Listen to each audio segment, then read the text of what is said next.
Welcome to the deep dive. We take complex info, boil it down, and hopefully serve it up with some interesting conversation.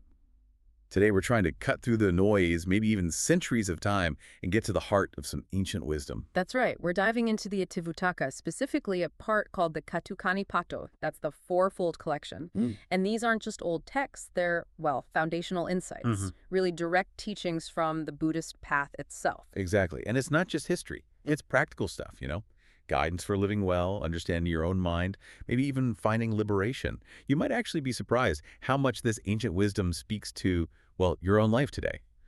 Okay, so let's unpack this first passage. It's quite striking how the Buddha identifies himself right at the start. He says, I am a Brahmin, unsurpassed physician, surgeon. That framing as a healer, what's going on there? It's fascinating, isn't it? It's not just a title. It really sets the stage for his whole mission. He's not just teaching ideas. He's aiming to heal spiritual suffering. And then right away, he distinguishes his followers, calls them true sons, born of Dhamma, heirs to Dhamma, not material things. Dhamma meaning the teachings, the truth. Exactly. The truth, the path. It immediately shifts focus from, earthly inheritance to a spiritual one. It's a totally different kind of lineage. And building on that, the text draws this really sharp contrast. It talks about giving, sharing, assistance, sacrifice.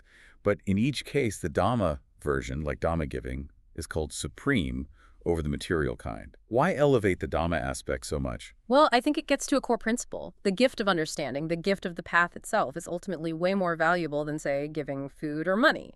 Those things help, obviously, but Dhamma giving empowers someone to end their own suffering permanently. I see. It's about the long-term solution. Precisely.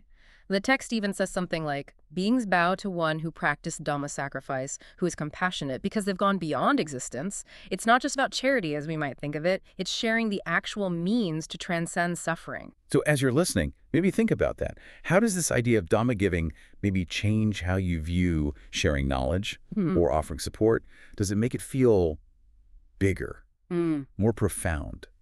Okay, so moving from that high-level idea, the text then zooms in on something quite practical, even stark. Yeah. The monk's provisions. It lists 4 items that are described as scarce, easy to obtain, and blameless. What are these surprisingly simple things? They really highlight extreme renunciation, yeah. It's rag robes, so just scraps of cloth for clothing, then alms food for sustenance, whatever is given, the root of a tree for lodging, just basic shelter. Okay, basic is right, and the last one. And maybe the most surprising for us, fermented urine as medicine. Wow, okay. That's radical simplicity. It really is. It shows this intense reliance on just the absolute basics, what's readily available, complete detachment from comfort. And the text says, a monk who is content with these basic things has achieved a certain spiritual integrity, samanyego. What's the takeaway there? Well, in our world, full of stuff, always wanting more, this is a huge challenge. It's just real freedom, real mental peace doesn't come from getting more things. It comes from being content with less, being free from the disturbance of wanting, lodging, robes, food. So the contentment itself is the key to peace. It seems so. Freedom from the wanting rather than satisfaction of the wanting. Makes you think, doesn't it? How does this ancient idea challenge our modern notions of what we need for well-being? Could contentment with basics actually bring, well, deeper peace? This focus on inner state, on contentment, leads us right to the next part, which feels like the absolute core. It talks about destroying defilements, these āsavānaṃ, through knowing and seeing. And it says this is impossible if you're ignorant. What needs to be known and seen? Right, the āsavānaṃ. These are like deep-seated mental pollutants, sensual desire, the craving to exist, ignorance itself. They keep us stuck in suffering. To destroy them, the text is crystal clear. You have to know and see the 4 noble truths. Which are? Remind us quickly. This is suffering. This is the origin of suffering. This is the cessation of suffering. And this is the path leading to the cessation of suffering. And crucially, it's not just knowing about them, like facts in a book. It's knowing and seeing them as they truly are. A deep, direct realization. Like an experiential understanding. Exactly. Profound realization. The text says those who don't get this are deficient in mind and wisdom liberation. They can't end suffering. They're stuck in birth and aging. And it defines a true ascetic or Brahmin not by their label, but by actually realizing these truths. right here, right now. Yes, it's about achieving the goal. And it stresses this isn't passive. You can't be lazy, foolish, and ignorant and expect liberation. It requires active, diligent engagement. You have to work with these truths. So for you listening, why are these 4 truths so foundational? Think about it. How could truly knowing and seeing them, not just intellectually, lead to such a huge transformation? Okay, so we need diligent effort and insight. The text then talks about support systems, value of spiritual friends, of community. It mentions virtuous monks, concentrated, wise, liberated. What happens when you associate with people like that? The benefits are huge, according to the text. Just seeing them, hearing them, being near them, attending on them, even just remembering them or following their path into homelessness, all these things are described as greatly beneficial. Why? What's the mechanism? But the idea is their qualities are almost contagious. Associating with them helps your own morality, concentration, wisdom, liberation. It helps it all reach perfection. They're called teachers, leaders, dispellers of darkness, those with eyes. They help you see. That makes sense. Positive influences. Whoa. But then the text shifts from external help to our internal struggles, Sure. specifically craving the cha. And what's interesting is the causes it lists aren't just like wanting a fancy car. It includes craving for basic things again. Yes. Craving for robes, alms food, lodging, even craving for rebirth or non-rebirth.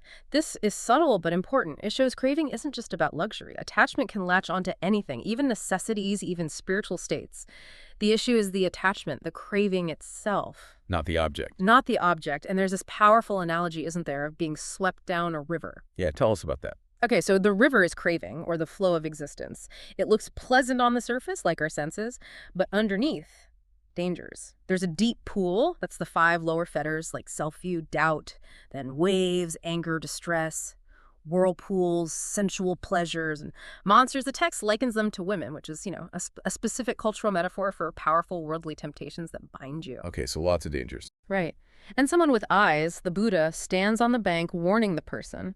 And the person has to struggle upstream using hands and feet, meaning effort, to reach renunciation, to get out of the current.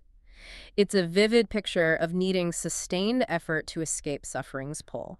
That image of effort ties into the next bit about being lazy versus energetic.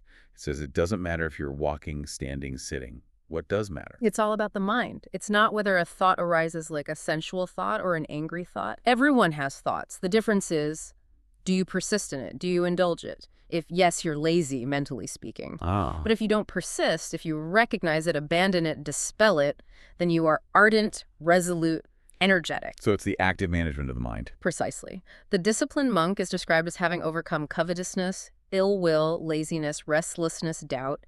Their energy is up, mindfulness sharp, body calm, mind concentrated.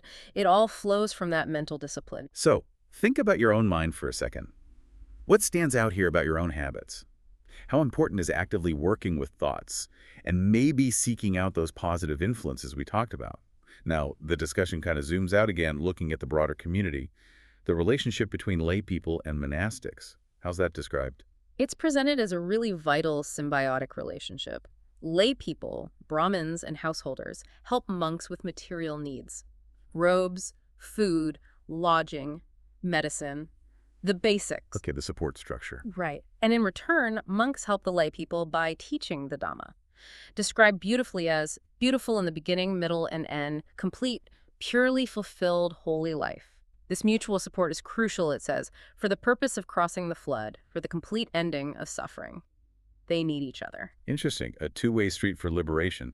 Then, from the community, it pivots to something very personal. Parents. They get some incredibly high praise, don't they? Oh, absolutely. They're called Brahma, former deities, former teachers, worthy of offerings, really elevated language. Why such high regard? The text explains it directly. Parents are of great help. They are rearers, nourishers, revealers of this world for their children. They introduce us to life itself. And it gets practical, too. It says the wise should honor them with food, drink, clothes, lodging, bathing, direct acts of care and gratitude. It's foundational. A powerful reminder of that basic connection. Okay, finally, let's talk about the Buddha himself, the Tathagata. The texts define and praise him in multiple ways. What stands out? Well, there are several layers. He's Tathagata because he's fully awakened to the world, but also disjoined from it, meaning liberated from his hold. He's fully understood suffering, its cause, its end, and the path. That's fundamental. And there's something about his integrity. Yes, as he speaks, so he does. As he does, so he speaks.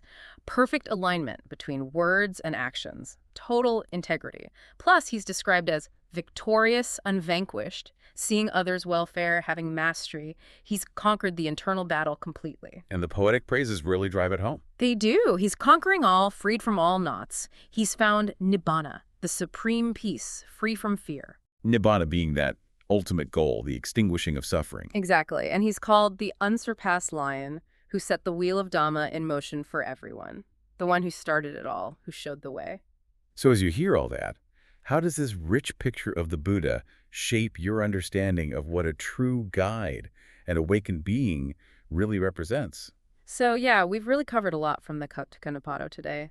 The supremacy of Dhamma, that call to simplicity, the absolute centrality of the Four Noble Truths, the importance of mental effort in community, and finally, this profound understanding of the Tathagata.